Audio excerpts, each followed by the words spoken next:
Hello friends, welcome to Siri foods. ఇవాళ Telangana special bagara rice with వంకాయ మసాలా కూర చేసి చూపిస్తున్నానండి. ఈ కాంబో ఎప్పుడు చేసినా కూడా చాలా అద్దిరిపోతుందండి. టేస్ట్ అయితే చాలా సింపుల్ అండ్ ఈజీగా ఎవరైనా చాలా ఈజీగా చేసేసుకునే విధంగా నేను ఈ వీడియోలో చేసి చూపిస్తాను. Telangana special bagara rice with వంకాయ మసాలా కర్రీ. ముందుగా బగారా రైస్ తయారు చేసుకోవడానికి మనం ముందుగానే ఒక గిన్నెలోకి 2 గ్లాసుల బాస్మతి రైస్ని తీసుకుని 2 సార్లు శుభ్రంగా కడుక్కుని నిండా నీళ్లు వేసేసి మూత పెట్టి బియ్యాన్ని కనీసం అరగంట సేపు అయినా కూడా నాననివ్వాలి. మీరు నార్మల్ రైస్ని వాడుకున్నా కూడా పర్వాలేదండి. ఇప్పుడు బియ్యం నానబెట్టాం కదా, వంకాయ మసాలా కర్రీ ఎలా తయారు చేయాలో చూపిస్తాను. ఇక్కడ నేను ఒక 15 వంకాయలు తీసుకున్నానండి. నేను ఈ రకమైన వంకాయలను తీసుకున్నాను. ఈ మసాలా కర్రీ ఏ రకమైన వంకాయలు తీసుకున్నా కూడా బాగానే వస్తుంది. ఇలా గుండ్రంగా ఉన్న వంకాయలను తీసుకుంటే బాగుంటుంది. ఇలా తీసుకున్న వంకాయల్ని ఉప్పు వేసిన నీళ్ళలోకి ఇక్కడ చూపిస్తున్న విధంగా ఇలా ప్లస్ ఆకారంలో కట్ చేసుకుని లోపల అంతా శుభ్రంగా ఉన్నాయో లేదో చూసుకోండి. అన్ని వంకాయలని కూడా ఇదే విధంగా కట్ చేసి ఆ ఉప్పు వేసిన నీళ్ళల్లో వేసుకుని అలా ఉంచండి. ఇప్పుడు మనం స్టవ్ ఆన్ చేసుకుని ఒక మూకుడు పెట్టుకుని 1 టేబుల్ స్పూన్ పల్లీలు, 2 టేబుల్ స్పూన్ల జీడిపప్పు ఒకసారి బాగా మీడియం ఫ్లేమ్లో ఉంచుకుని ఇవి దోరగా వేగేంత వరకు వేయించుకోవాలి. ఇవి వేగిన తర్వాత 1 టేబుల్ స్పూన్ నువ్వులు, 1.5 టేబుల్ స్పూన్ ధనియాలు వేసుకోవాలి. 1 ఇంచ్ దాల్చిన చెక్క ముక్క, 2 లవంగాలు, 2 యాలకుల్ని కూడా వేసుకుని మరొకసారి కొంచెం దోరగా వేయించుకోవాలి. మంటను మీడియం ఫ్లేమ్లో పెట్టుకుని చేసుకోవాలండి. ఈ మసాలా దినుసులన్నీ కూడా మాడే అంటే టేస్ట్ అంతా మారిపోతుంది. దోరగా వేయగనివ్వాలి. ఇలా వేయించుకున్న తర్వాత 1/2 టేబుల్ స్పూన్ గసగసాలు వేసి స్టవ్ ఆఫ్ చేసేసి ఆ వేడి మీద 1 నిమిషం వేయించండి. ఇప్పుడు దీన్ని స్టవ్ మీద నుంచి పక్కకు పెట్టుకుని ఇవన్నీ కూడా పూర్తిగా చల్లారిన తర్వాత మిక్సీ జార్లోకి వేసుకుని ఒక్కసారి ఇలా పొడి అయ్యే విధంగా గ్రైండ్ చేసుకుని తీసుకోండి. ఇప్పుడు దీంట్లోకి 2 ఇంచుల అల్లం ముక్క, 12 వెల్లుల్లి రెబ్బలు, ఒక పెద్ద ఉల్లిపాయని ముక్కలుగా కట్ చేసుకుని వేసుకోండి. ఫ్రెష్ కొబ్బరి ముక్కలు 1 పావు కప్పు వేసుకోండి. 2 మీడియం సైజ్ టమాటాలని ఈ విధంగా ముక్కలుగా కట్ చేసుకుని వేసుకోండి. 1.5 చెంచాల కారం వేసి మధ్య మధ్యలో గ్రైండ్ అవ్వడానికి, మెత్తని పేస్ట్ అవ్వడానికి సరిపడా నీళ్లు వేసుకుంటూ మెత్తని పేస్ట్ లాగా గ్రైండ్ చేసుకుని తీసుకోండి. వంకాయ మసాలా కర్రీకి ఇదే గ్రేవీ కావాల్సిన పేస్ట్ అండి. ఇప్పుడు దీన్ని పక్కన పెట్టుకుని కూర తయారు చేసుకుందాం. ఇప్పుడు కూర కోసం స్టవ్ ఆన్ చేసుకుని అడుగు మందంగా ఉన్న మూకుడు పెట్టుకుని 4 లేదా 5 టేబుల్ స్పూన్ల నూనె వేసుకోండి. కొంచెం ఈ మసాలా కర్రీకి నూనె ఎక్కువగానే పడుతుంది. ఇప్పుడు దీంట్లోకి మనం ముందే కట్ చేసుకుని నీళ్లలో ఉంచుకున్న వంకాయలను వేసేసి వేగనివ్వండి. వంకాయలు ముందుగా బాగా వేయించుకొని తీసుకోవాలి. నేను ఇలాగా ముందే కాస్త నూనె వేసి మాత్రమే చేస్తున్నానండి. వంకాయలు వేగాక కూరను కూడా నేను అదే నూనెలో చేసేస్తాను. మీరు కావాలంటే ఈ వంకాయల్ని డీప్ ఫ్రైకి సరిపడా నూనె పెట్టి డీప్ ఫ్రై చేసేసుకుని కూడా తీసుకోవచ్చు. అలా అయితే కొంచెం తక్కువ సమయంలో వేగిపోతాయి. ఇప్పుడు ఇలా నూనెలో 1 నిమిషం పాటు వేగిన తర్వాత ఈ వంకాయల మీద కొంచెం ఒక 1/2 చెంచాడు ఉప్పు జల్లి, అలాగే 1/2 చెంచాడు పసుపు కూడా వేసేసి మొత్తం కలిపి మరొక 2 నిమిషాల పాటు వాటిని బాగా వేగనివ్వండి. ఒక 2 నిమిషాలు అలా వదిలేసి వేయించిన తర్వాత మూత పెట్టి మంటని మీడియం ఫ్లేమ్లోనే ఉంచి మధ్య మధ్యలో మూత తీసి కలుపుకుంటూ వీటిని 2 వైపులా కూడా, అంటే వంకాయ మెత్తగా మగ్గేంత వరకు చూసుకుంటూ 2 వైపులా మంచిగా వేగేంత వరకు వేయించుకోండి. ఇలా అయితే మనకి కొంచెం నూనె తక్కువగానే పడుతుందండి. డీప్ ఫ్రై చేసేసుకుంటే సులువుగా అవుతుంది.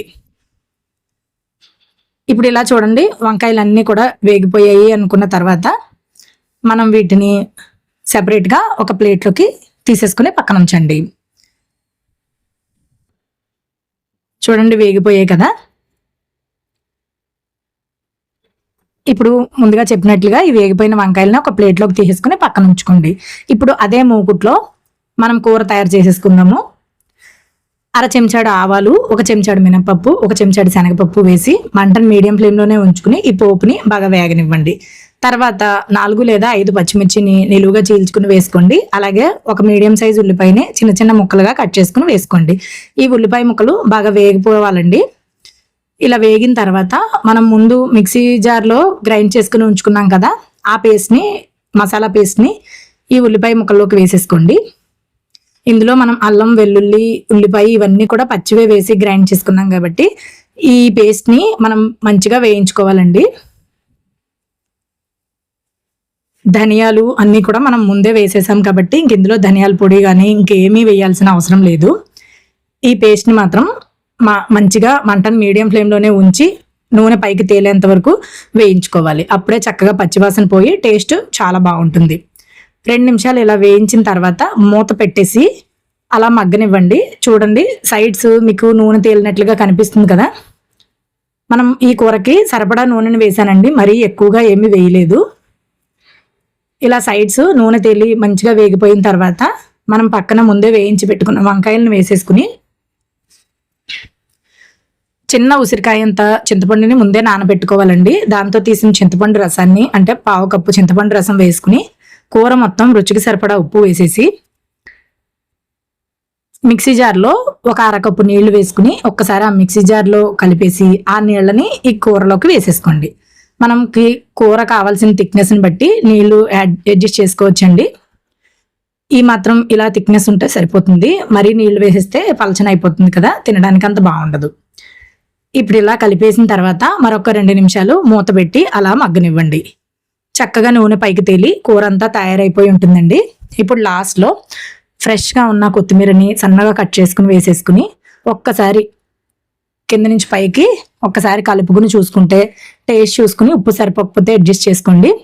వంకాయ మసాలా కూర తయారైపోయిందండి. ఇంతేనండి. ఇప్పుడు స్టవ్ ఆఫ్ చేసేసి దీన్ని పక్కకు దింపేసేయండి. చాలా సులువుగా తయారు చేసుకున్నాం కదా. ఈ వంకాయ కూరని బగారా రైస్లోకి అయితే చాలా టేస్టీగా ఉంటుంది. ఇంకా వేరే బిర్యానీల్లోకి వాటిల్లోకి అన్నంలోకి కూడా చాలా రుచిగా ఉంటుందండి. ఇప్పుడు బగారా రైస్ తయారు చేద్దాం. బగారా రైస్ తయారు చేసుకోవడానికి కొంచెం వెడల్పుగా ఉండి అడుగు మందంగా ఉన్న గిన్నెని పెట్టుకుని స్టవ్ ఆన్ చేసి 2 టేబుల్ స్పూన్ల నెయ్యిని వేసుకోండి. 4 టేబుల్ స్పూన్ల నూనెని వేసుకోండి. నూనె నెయ్యి కలిసి బాగా వేడెక్కాక ఇక్కడ చూపిస్తున్న మసాలా దినుసులను వేసుకోవాలి. చిన్న శనగ గింజంత జాజికాయని పొడి కొట్టి వేసుకుంటున్నానండి. కొంచెం మిరియాలు, ఒక 4 యాలకులు, ఒక 5 లవంగాలు, 2 ఇంచుల దాల్చిన చెక్క ముక్క, 2 స్టార్ అనాసు, 1 టేబుల్ స్పూన్ షాజీరా ముఖ్యంగా వేసుకోవాలండి. స్టార్ అనాస ఇవన్నీ వేసుకుని బాగా వేగిన తర్వాత 2 బిర్యానీ లీవ్స్ కూడా వేసుకుని బాగా వేగనివ్వాలి. తర్వాత 2 మీడియం సైజు ఉల్లిపాయలని సన్నగా పొడవుగా కట్ చేసుకుని వేసి బగారా రైస్కి ముఖ్యంగా ఉల్లిపాయలు బాగా ఎర్రగా అయ్యేంత వరకు వేయించుకోవాలండి. అప్పుడే టేస్ట్ చాలా బాగుంటుంది.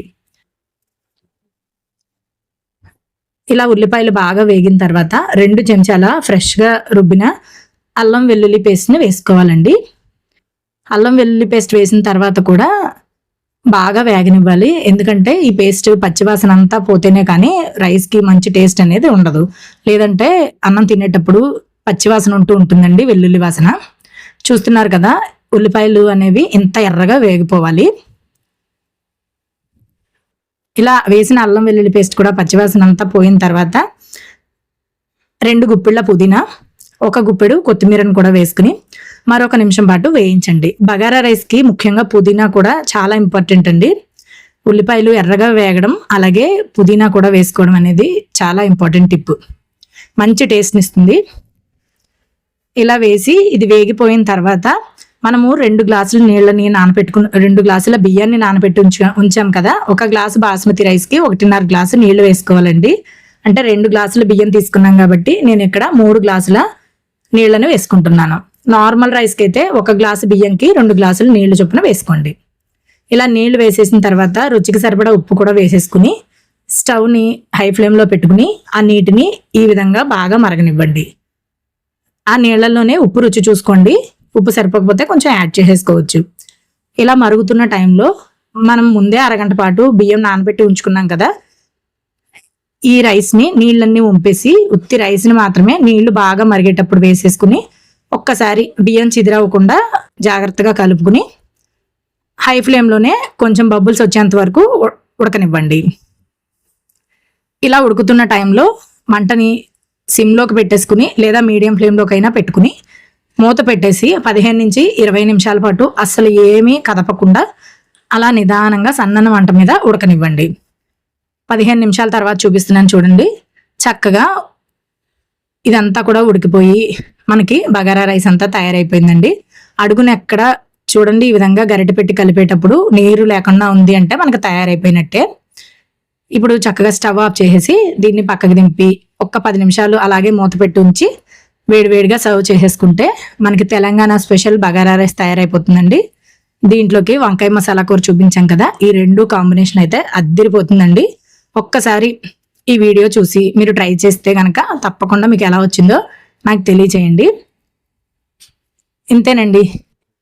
ఈ వీడియో కనుక మీకు నచ్చితే ఈ వీడియోకి ఒక లైక్ చేసి మీ ఫ్రెండ్స్ అండ్ ఫ్యామిలీకి షేర్ చేయండి. ఇలాంటి మరిన్ని మంచి మంచి రెసిపీస్ చూడడానికి సిరి ఫుడ్స్ ఇన్ తెలుగు సబ్స్క్రైబ్ చేసుకోండి.